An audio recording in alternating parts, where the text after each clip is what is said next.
day, Junior Tuckies, and to anybody who might be tuning in to watch this video on punctuation.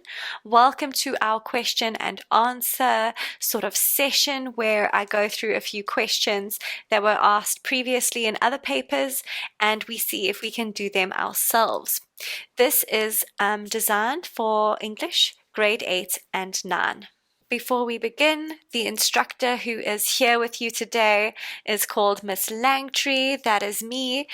This is my Bitmoji, so I look quite similar to this. Well, I think so. Quite challenging to make them, but in any case. And yes, I'm excited to help you answer some of these questions today. Right, so let's start with one of the most straightforward questions we can hope to get in a test, where it just reads, punctuate the following. So let's tackle that. I think that it's important to note if anything which should be capitalized is not. Luckily, we have the name of a country over here, Free State, and the name of the Orange River, or that particular river, capitalized as well. So where else could we add punctuation? Let's see. When in the Free State, you should try to visit the Orange River. Well, they've given us a full stop as well, guys. So, what are we missing here? Does anyone see that there's something missing? Okay, this one is a tricky one, but do you think when in the Free State, comma, oh, not so easy. When in the Free State, comma, you should try to visit the Orange River. It's adding that little bit of extra information in, okay? You should try to go to visit the Orange River. That can stand on its own, but we want to say, but when you're in the Free State. So that is what we're missing. We are missing one comma. Naturally, after the fall, George did not enjoy being near horses. Okay. Now, let's ask ourselves here, what is the standalone sentence? Because there seems to be a lot of just added details in here. So I'm going to say, naturally, George did not enjoy being around horses. That would be the main sort of sentence that we're dealing with. And so we are dealing with a bit of added information. Okay, after the fall is added information. So how do we punctuate information which is simply added and not necessary for the sentence and not a full sentence on its own? Well, we could either put brackets, so naturally, comma, after the fall, comma, George did not enjoy being near horses. Or we could put it in brackets. So we could say, naturally, brackets, after the fall, George did not enjoy being near horses, because this is just some added information which the narrator wants to tell you. Or what you could do is, because it starts with something that's similar to moreover, however, therefore, these kind of conjunctions, these kind of like added little pieces of writing which kind of add flair to a sentence. Because it starts with the word naturally, we could just say, naturally, comma, after the fall, George did not enjoy being near horses. So it would be acceptable to just put one comma after naturally as well. And that sentence would flow like so. Okay. Amy, take out the garbage. Well, Amy has been capitalized. There is a full stop at the end. So we're off to a good start, although the obvious stuff hasn't been told to us, which hasn't been given to us to solve ourselves. So that's a bit of a sad point. So let's think now. What could we add? Well, I'll tell you that this is someone's name. Okay. What do we do when we see someone's name in a sentence? We add a comma. Yes. Commas are the name of the game for this question. Amy, take out the garbage. We could even go as far, if there is quite a lot of points allocated, quite a lot of marks allocated to a question like that, we could assume that it's half a mark per punctuation point. And this is actually, it sounds like a demand. Okay, so it sounds like we could actually even put an exclamation mark there. Okay, Amy, comma, take out the garbage. We could make it some direct speech as well, because someone's busy saying, Amy, take out the garbage. Okay, I hope that that makes sense, guys. Let's move on to question number 2. Fill in the following punctuation points. This is just going to be an extremely long-winded sentence. I mean, it is so difficult. I can't even tell you. As an English teacher, students literally submit sentences like this. And now I must sit and try and decipher what on earth is going on. And it is very difficult. So now you get to kind of fill in the role that I sort of fill in, and you get to now punctuate this person's submission. Tejo, who had a very strong mind, was always extremely competitive. One day when Tejo was in grade 10, she had a conversation with Sandra, and it went like this. Gosh, who talks like that? We need to breathe, don't we? And that is exactly why punctuation is so important. Okay, Tejo, who had a very strong mind, was extremely competitive. The first thing I'm going to do is I know that I need to put a full stop over here. That to me is the most obvious punctuation point, simply because it starts here with one day, which kind of signifies that a new sentence is starting. We're adding that little extra piece of information at the beginning of a sentence, as you can see. So, full stop, capital O. Okay, so that's something. So let's have a look at our first sentence now. Tejo, who had a very strong mind, was always extremely competitive. I am reading the main sentence as Tejo was always extremely competitive. To me, that is the main sentence which is trying to be communicated to us, which means that who had a very strong mind is the part of the sentence which we need to punctuate. Now, we could choose, do we want to add brackets? Tejo, brackets, who had a very strong mind, was always extremely competitive, or what else could we do if we want to insert a random piece of information in? We can use commas. So Tejo, comma, who had a very strong mind, comma, was always extremely competitive, full stop. One day, we could put a comma there, or we could wait. Let's just wait. One day when Tejo was in grade 10, I think that is where we should put the comma. One day when Tejo was in grade 10, comma, she had a conversation with Sandra, and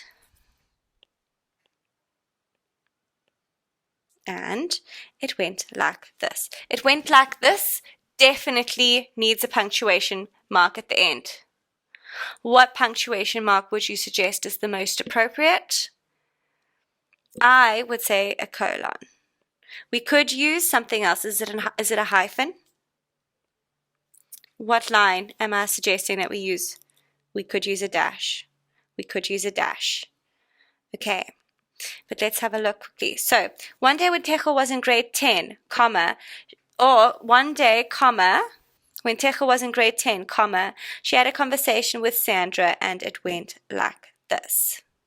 We could have actually, if this is a punctuation exercise, we could have put a full stop there and capitalized that I to make sure that we're following punctuation rules. Okay. Do not add extra words into a sentence like I just did, guys. Try your best to fix it with punctuation alone, especially during a punctuation test. Okay, so it's already looking much more digestible as a sentence. It's already looking like something we can read through easily. So well done. So, okay, so this is now direct speech. So what is your percentage looking like for math? Asked Sandra. Okay, first of all, that should be a lowercase a. Okay, this is now, we need our inverted commas. So we can choose, we can either do 2 or we could do 1. The safer bet, because this is dialogue and not a quote, is to do 2. So 2 inverted commas. We start to frame the sentence which is being spoken. So we've got that doesn't look very clear. Let me try these inverted commas again. Boop, boop, there we go. So, what is your percentage looking like for math? Asked Sandra. Where should we put the second set of inverted commas? Remember, they are called inverted commas because when something is inverted, they are facing opposite ways, like so. So, we always need to frame what is being said. So, what is your percentage looking like for math? We put the inverted commas there. After the question mark and before we keep writing, that is where we put our inverted commas. Then Tejo replies, well, to be honest, maths is my most challenging subject, but I am trying to get 80%, replied Tejo, who had an incomparable work ethic. Okay, again, we will start our sentence with inverted commas over here. Now, if I was to start this sentence over here with one inverted comma, after in the above sentence I was writing my direct speech with two inverted commas, then it would be considered wrong. We have to be consistent. Okay, well, to be honest, maths is my most challenging subject, but I'm trying to get 80%, replied Tejo. Over here, I believe the best punctuation mark would be a comma. Close those inverted brackets. Now, I do think that this sentence needs some kind of break because it is quite a long one. Perhaps, well, comma, well, pause. To be honest, maths is my most challenging subject, but I'm trying to get 80%, replied Tejo, who had an incomparable work ethic. Should we put a comma here? And call it a day. Okay.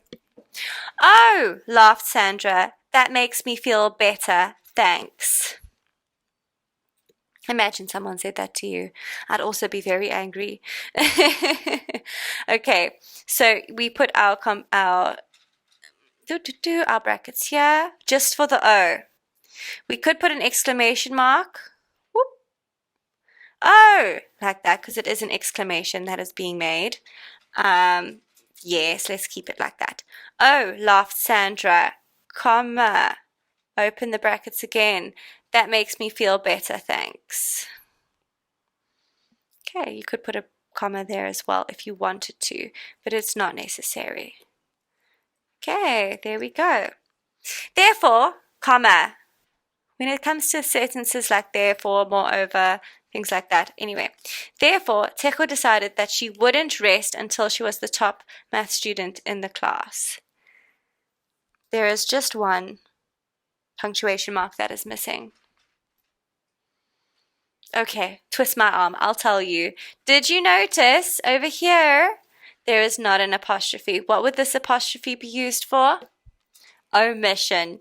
Yes, the O is no longer there for would not, and it has merged these two words into one. So therefore, comma, when you use those starting words to add some flavor to your sentences, remember, well, they're actually conjunctions, to be fair, not flavorful words, but you know what I mean. To use a comma afterwards, particularly if what you're going to say is quite long. Yes, so she decided that she wouldn't rest until she was the top math student in the class. Not necessary to have commas everywhere. Okay, that sentence flows on its own. This was going to be Tejo's year. Something's missing. If it's not striking you as soon as you see a possessive thing, so Tejo's year.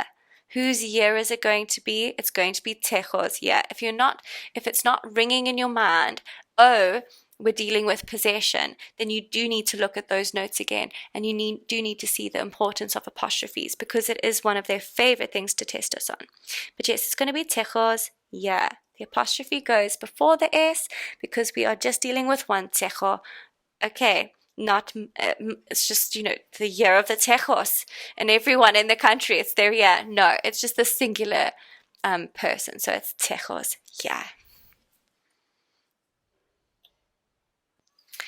Right, let's carry on with our questions and answers. So for question 3, it's asking us to simply add the appropriate apostrophe. Where is my keys? Where are my keys? Okay, it goes in between. It goes basically where the letters are missing. The apostrophe is replacing those words. Now, what is the purpose of the apostrophe? You can try your luck at explaining what I just said. You know, some letters are left out and ergo, we add the apostrophe. Or you can give the definition, which you know they will definitely mark right. And the purpose is omission. Okay, what is the grocery store's bargain of the day? Once again, it is a singular. Okay, stores is, it goes before the S. Let's do one that's a bit more challenging. What's another word that ends with an S? Specsavers. Specsavers. Notice the hyphenation here. Has Specsavers glasses, how about that, are comfortable. I'd say so. Okay. Specsavers' glasses, so we want to show possession here. Specsavers, we cannot put it there, okay, because that is not, the word itself already ends with an S, so we need to put it at the end after that. Specsavers' glasses are comfortable. Even though we're talking about the singular company, okay, because it ends with an S, we have to put the apostrophe afterwards. Okay, sorry. Okay, so yes, this is the grocery store's bargain of the day. That is possession. Possession. Right. Because it's helping us understand that it's the grocery store's bargain. Okay, that's who the bargain belongs to. Name 2 punctuation marks which could be used in this sentence and explain why this is the case. Okay, let's read the sentence. Dr. Victor, who had colorful taste, wanted his office to be purple. Well, I think that sounds fabulous. Others might disagree. Okay, so Dr. Victor, we could definitely use commas, who had colorful taste, comma, because let's have a look here. Dr. Victor wanted his office to be purple. Definitely stands on its own. It's a sentence that is fine, but when we add this extra detail, who had colorful taste, okay, it is adding that flavor, but it is added information, so let's put commas around it so that we frame it correctly. Okay, so that would